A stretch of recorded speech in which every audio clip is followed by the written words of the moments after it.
ہر انسان کے دل میں کوئی نہ کوئی بچڑا ہوتا ہے،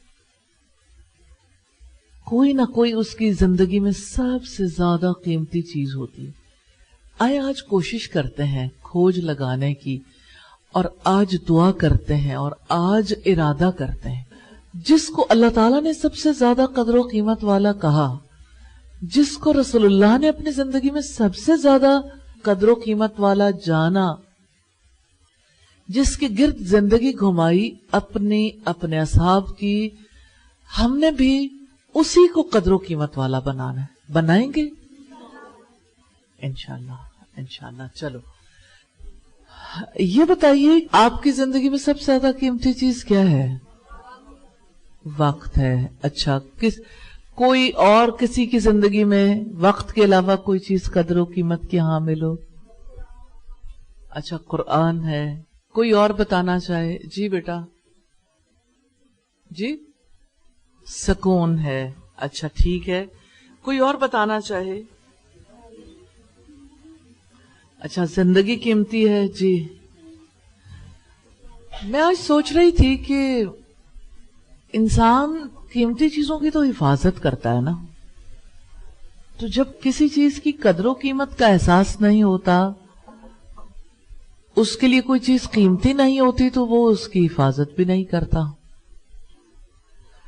آپ مجھے یہ بتائیے کہ ہمیں کہاں سے دیکھنا چاہیے کہ زندگی میں سب سے زیادہ قیمتی چیز کون سی ہے؟ کہاں سے دیکھنا چاہیے؟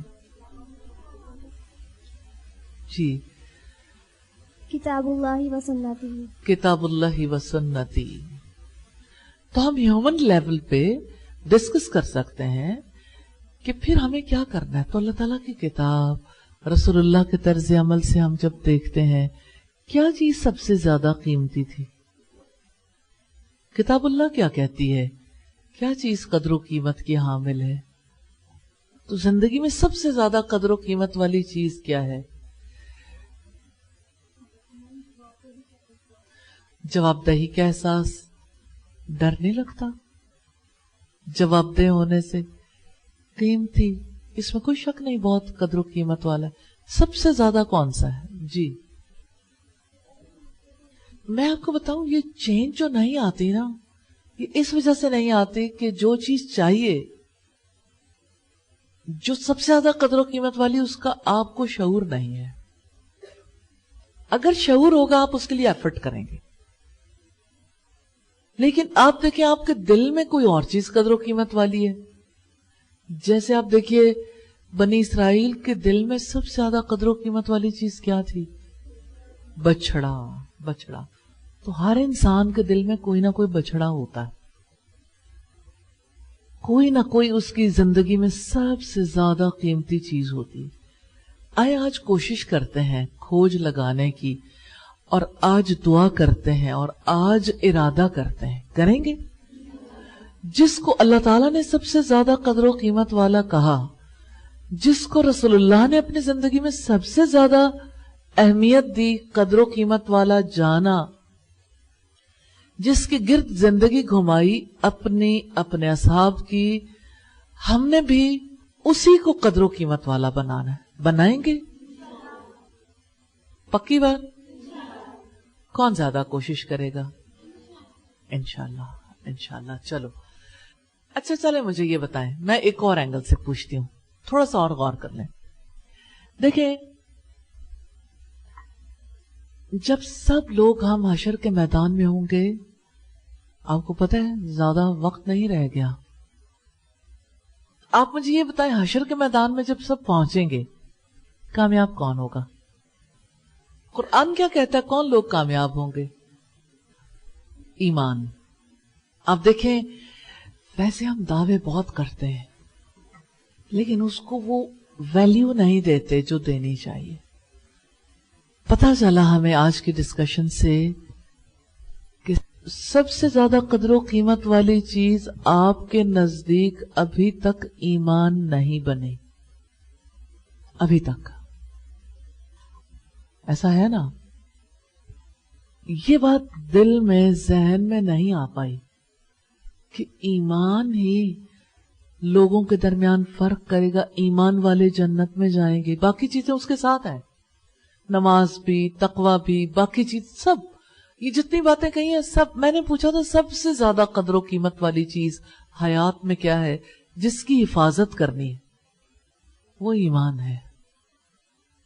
تو اللہ تعالیٰ سے دعا کریں، یا اللہ ایمان کو ہمارے دلوں میں مزین کر دے اور ہمارے لیے ایمان کو محبوب کر دے۔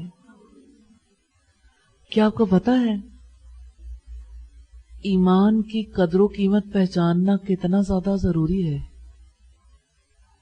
جو شخص ایمان کی حقیقت کو نہیں سمجھتا نا، وہ مسلمان کیسے ہے؟ اس کو اپنے اسلام کے بارے میں غور و فکر کرنا چاہیے، اس کو اگلی سٹیجز پر وہ جو کچھ بھی کر رہا ہے سب، یعنی جو کام بھی آپ کر رہے ہیں نا، اگر آپ کی یہ فکر سیدھی نہیں ہوگی نا، آپ کی زندگی میں سب سے پریشیس ایمان نہیں ہوگا تو سارے کام آپ سے چھوٹ جائیں گے، وقتی طور پر آپ کر لیں گے، پھر وہ بعد میں چھوٹ جائیں گے، کیونکہ ایمان کے ساتھ عمل صالح قائم رہتے ہیں، اور ایمان کے بغیر عمل نیک بھی ہو تو قبول نہیں ہوتا۔ قرآن حکیم میں رب العزت نے فرمایا وَلَكِنَّ اللَّهَ حَبَّبَ إِلَيْكُمُ الْإِيمَانَ، لیکن اللہ تعالیٰ نے ایمان کو تمہارے لیے محبوب بنا دیا ہے۔ تو پھر اللہ سے دعا کرنے کی ضرورت ہے نا۔ سب سے زیادہ محبت اللہ تعالیٰ کی ذات سے کرنی ہے نا، تو اللہ تعالیٰ کی ذات پر ایمان ہی نہ ہوا تو پھر کیسے محبت کریں گے؟ ایمان، یقین ہمارے لیے ناگزیر ہے۔ اور آپ دیکھیں کہ آپ کو میں نے ایک اسائنمنٹ دی تھی ایمان میں اضافے کے حوالے سے، یاد ہے آپ کو؟ ایمان میں اضافے کو ازدیاد ایمان کہتے ہیں، یعنی ایمان میں اضافہ، زیادتی، ٹھیک ہے؟ تو آپ دیکھیں کہ ایک چیز ہو تو وہ بڑھتی ہے نا۔ مثال کے طور پر جیسے بوٹل خالی ہے اور اس میں تھوڑا سا پانی ڈالا تو اور ڈال لیں، اور تو ایمان کے لیے تو ہمیشہ دل میں گنجائش رہتی ہے۔ کبھی ایسا نہیں ہوتا کہ ایمان بڑھتے بڑھتے ایسے لیول تک چلا جائے کہ اس کے بعد مزید ایمان کی گنجائش ختم ہو جائے، کسی کے لیے بھی ایسا نہیں ہوا، یہ گنجائش ہمیشہ رہتی ہے۔ اب مجھے بتائیں کہ ایمان کو سب سے زیادہ عزیز بنانا ہے نا؟ پتہ ہے اس کے لیے کس چیز کی ضرورت ہے؟ فکری اعتکاف کی، غور و فکر کی، کہ آپ ایسا ٹائم پائیں جس ٹائم میں آپ ریچارج ہو سکیں، جس کی وجہ سے آپ کا دل دوبارہ کنیکٹ ہو جائے، آپ دوبارہ اسی طرح ریفریش ہو جائیں۔ تو آپ کے پاس بہت سے مواقع ہیں، جیسے دیکھیں آپ فائدہ تو اٹھانے کی کوشش کر رہے ہیں، جیسے آپ جب آپ اذان سنتے ہیں تو توجہ کے ساتھ سنتے ہیں نا، جب توجہ کے ساتھ سنتے ہیں تو کوئی فائدہ ہوتا ہے؟ کیا فائدہ ہوتا ہے؟ آپ کا روحانی ارتقاء ہمیشہ غور و فکر کے ساتھ منسلک رہتا ہے۔ ماحول، اب دیکھیں کوئی اکیلا بھی ہو تو ماحول بن جاتا ہے جب وہ اللہ تعالیٰ سے کنیکٹ ہو جاتا ہے۔ کسی پہاڑ کی چوٹی پر، کسی دریا کنارے، کہیں کسی ایسے مقام پر جہاں دور دراز کوئی نہ ہو، کسی جنگل میں، کسی میدان میں، کسی وادی میں، صحرا میں، کسی بھی جگہ پر ہو، آپ کو اللہ تعالیٰ نے ایسی پاور دے دی ہے، آپ کو اللہ تعالیٰ نے اتنی بڑی نعمت دی ہے کہ آپ ریچارج ہو جاتے ہیں، آپ کے لیے آسانی ہو جاتی ہے۔ دن میں 5 دفعہ نبی صلی اللہ علیہ وسلم کی حیات کو جب ہم دیکھتے ہیں نا، تو آپ اٹھتے ہوئے، نماز پڑھتے ہوئے،